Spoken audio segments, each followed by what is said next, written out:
How were you inspired to write about your great-great-aunt? I think the most tangible way I was inspired was I inherited her desk. And her desk was a physical artifact that came to me, and with those types of physical artifacts that were owned by someone in the past, you want to know more about the previous owner.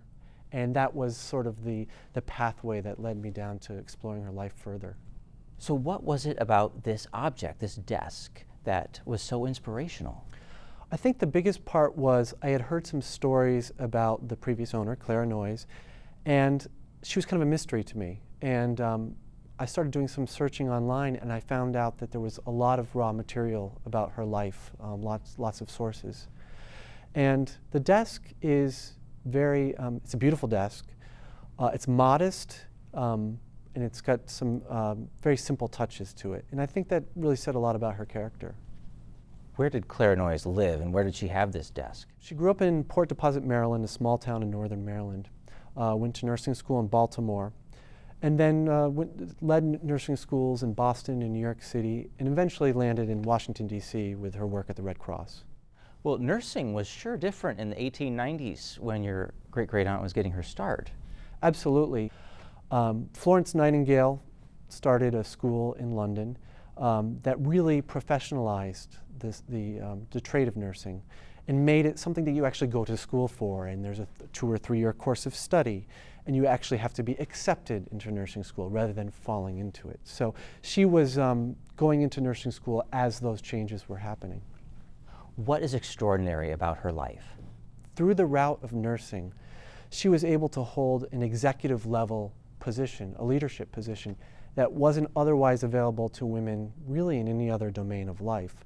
And that is in large part because the nation needed nurses. The World War I happened, and she was very instrumental in preparing nurses for that catastrophe. And so because of that, she had leverage to really be an influential person of authority, unlike a lot of other women in public life at that time. Well, Clara Noyes eventually earned quite the leadership role with the American Red Cross Nursing Service. What were her responsibilities? Her main responsibilities were enrolling, mobilizing, and demobilizing after the war was finished 20,000 nurses to serve overseas, helping the troops that were injured, dying, sick, but also soldiers at domestic bases in the United States. So about half of those nurses stayed domestically in base camps in the United States, and about half of that 20,000 went over to Europe. So she was helping deploy nurses. Exactly. During the war. How old was she at this time? She was in her mid to late 40s when she came to the Red Cross in 1917. Well, during the war and after the war, she had an administrative job, but that doesn't mean she didn't go overseas.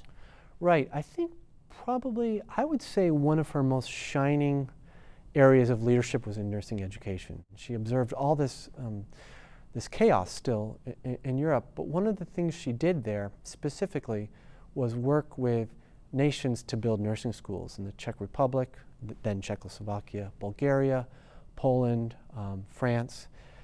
And she traveled all throughout Europe to meet with heads of state, hospital administrators, to talk with them. How can we help you create nursing schools in your country so that you can take care of your own populations? Well, how does telling the story of the life of Clara Noyes tell a bigger story about nursing? One of the items I want people to take away from this book is that it's not only about nursing per se. Actually, it's about a lot of the ways in which nursing intersected with larger cultural movements, the women's suffrage movement, race and class issues in progressive era America, the impact that war had on the aims and abilities of women to prove themselves and to eventually have that leverage the result of the suffrage amendment passing. Well, what does your book say about a woman who rose to this level of executive power at this particular point in American history? I think it was very much a novelty for the public to see a woman in an executive position. In one interesting story, she was interviewed by the Associated Press about her work deploying nurses to the Mississippi flood of 1927. And the reporter asked her, "How do you manage the work You must be so awfully busy. And she quips back, well, no, not any busier than normal. All I do is push a button and things happen. So she had this way of understating the enormity of her work, ironically, but also showing that her finger was on the button of power. And that article ended with an interesting closing note. It said, wow, these women pushing buttons, I thought all they knew how to do was sew them on. So you can see how it was very much kind of a novelty for someone like her to be in an executive position at that time. Would it be fair to call her a pioneer in nursing because she was the president of the American Nurses Association? Yes, she was very much a pioneer.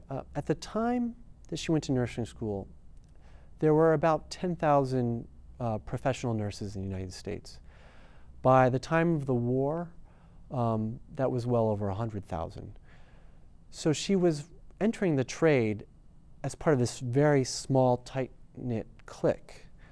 So it made sense that she would rise as someone who showed executive ability, rise through the ranks, and lead nursing organizations like the American Nurses Association, which at the time was the largest body of professional women in the world. It had 38,000 members, which held a lot of influence in the public realm.